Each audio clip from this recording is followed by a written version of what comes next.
Hey guys, welcome back to my channel. So today I'll share dal bhari roti recipe. Okay, so in terms of ingredients, I've got some chana dal and my chana dal is soaked.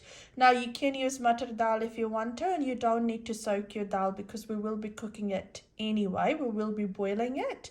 Now I don't want to use pressure cooker today, so I've just soaked it just so it's a bit quicker for me to boil it today. Now I've also got some salt according to taste. I've got some turmeric which I'll be adding in the dal just to give it that yellow color. Once the dal is boiled, we will temper it. So for tempering, I've got some cumin seeds here. I've got some garlic, chili, and curry leaf. That's according to taste. If you don't want to add that, you don't need to add it. If you don't want to add garlic, like proper peeled garlic, when you do your tempering, you can actually add powdered garlic as well. And then I've got some hing, your asafoetida. Now I use that if I'm making anything to do with lentils. Just with this dal, I won't be able to use it fully, so I'll be putting it in the fridge to use it a bit later on as well. So I add a bit of that just so that it doesn't cause any indigestion when we use it a bit later on. For tempering, I'll be using some ghee as well. You can use whatever ghee you've got there. Homemade is even better. And then I've got some flour here. That's just to make the roti. You'll also need a blender, because once the dal is done, then obviously you'll need to blend it. So just make sure you've got a blender handy with you. But let's head towards the stove and we'll see how this all comes together. So I've just put my dal to boil. Now you can do this in the pressure cooker as well. You don't want to you just want to cook the dal. You don't want to overcook it, or else it'll become a paste. And I'll show you how to check if it's done. So if you've got in the pressure cooker, just make sure you do it up until 2 whistles, and then you take it off, because we'll be frying it off as well. So what I'll do is now, once it comes up to a boil, you can see there's a bit of impurities that's coming up there. So I'll skim off any impurities there is, and then I'll add my salt to this. You could add your turmeric as well, but I'll actually add my turmeric when I do tempering, so I'll show you what that looks like. So these are the impurities that I'm talking about. So just with your spoon, kind of move it to one side and scoop it up. There we go.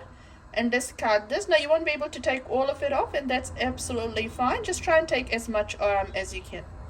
So I've taken off as much as I could, and so to this I'll add my salt according to taste, and we'll just let this boil now and until your dal is cooked. Alright, so what I'm going to do is I'm just going to quickly check if my dal is done.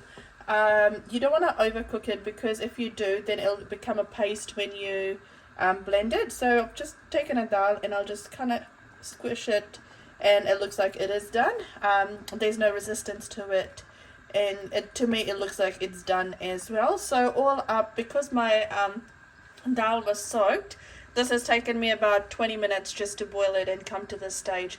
So what I'll do now is I'll drain the water, and then I'll show you how I temper it. So in a pan you want to add some ghee and just let that melt. Now to that, what I'll do is I'll add in my hing.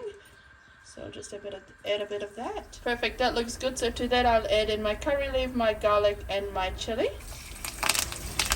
Perfect, so what we want to do now is, in a low to medium heat, we want to really brown off our garlic, our chili, and our curry leaf. We really want to cook this all off. You can cut this in smaller pieces as well. Now if you're going to freeze this, then you can eliminate the garlic and add garlic powder instead as well. So we'll let this slowly come to cook through, sorry. I've added my dal and turmeric to the mix now as well, and what we want to do is we want to fry it off really nicely. Take your time with this, because the better it is fried, the nicer it will be. If you have overcooked your dal and it becomes a bit pasty, this will actually, frying it off this way as well, will dry it up a bit, and when you blend it up, it will become a nice consistency. So mine is slightly over boiled, but that's okay. Once it's all fried, it should come through quite nicely. So it looks like it's all done for me. What I'll do now is I'll let it cool down. Once it's cooled down a bit, then I'll blend it up, and then we'll go ahead and make the roti out of this. Alright, so my dal is all done. So this is, once I've blended it, this is what it looks like. And I've made my dough as well for my roti, and so I'll show you how I stuff the dal in there. So if you're new, if this is the first time you're making it, what I would suggest is making your dough a bit more stiff than you would your normal roti dough. once you've done that, what you want to do is just with your spoon, with your hand, sorry, just kind of flatten it out like this. So take it from the middle and then just kind of flatten it like this. If you can't do it this way, that's fine. You can just take your bellin and you can just roll it out as well. Now you want to make it a bit big, so I'll just make it a bit more. There we go, that's nice and big. And so you just want to kind of make it like that with your hand, so you're making enough space, some space to put in your dal. And you take however much you feel comfortable with. So if you're new, or if you learn this is the first time you're doing it, you might want to take a little bit and then slowly start building on that. So however much you're comfortable with, I'd suggest doing it that way.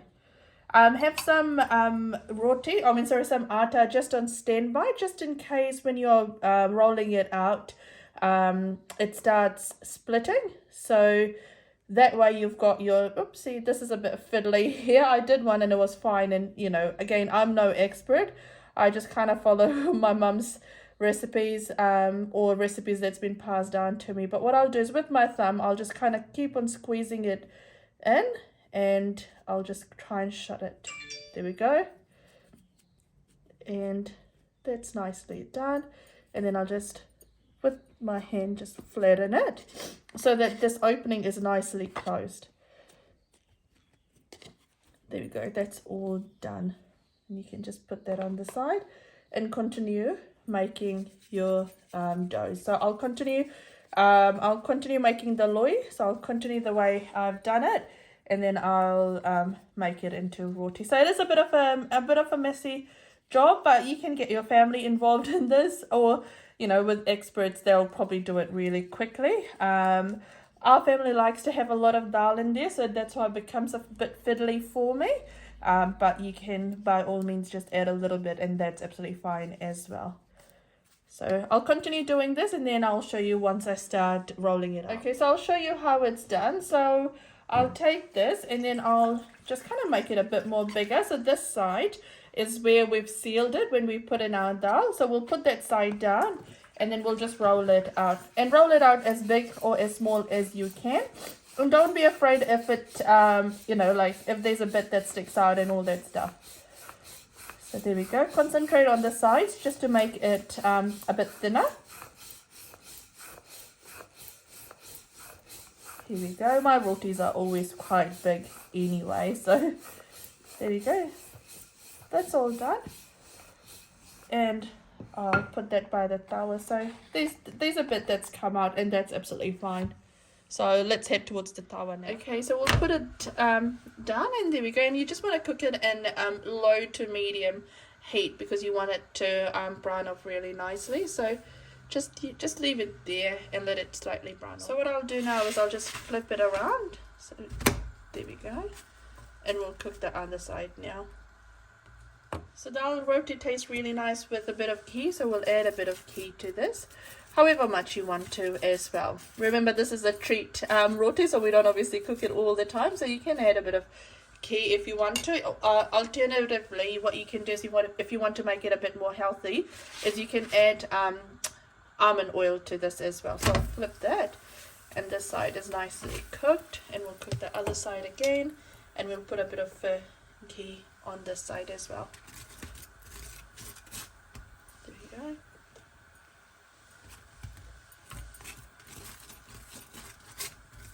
Once that side's cooked, I'll actually cook this side a bit more as well. But that's looking really good. And there's for my roti, there's little bits of pockets there in that, and that's absolutely fine. If you can make it without any holes, that's really good. But if you've got some holes in your roti and all that stuff, don't worry about it. If you want to avoid this, you can add just a little bit less of dal in there. But I like it when you eat the roti for a lot of dal to actually fall. So this is okay. It's a bit forgiven. There we go.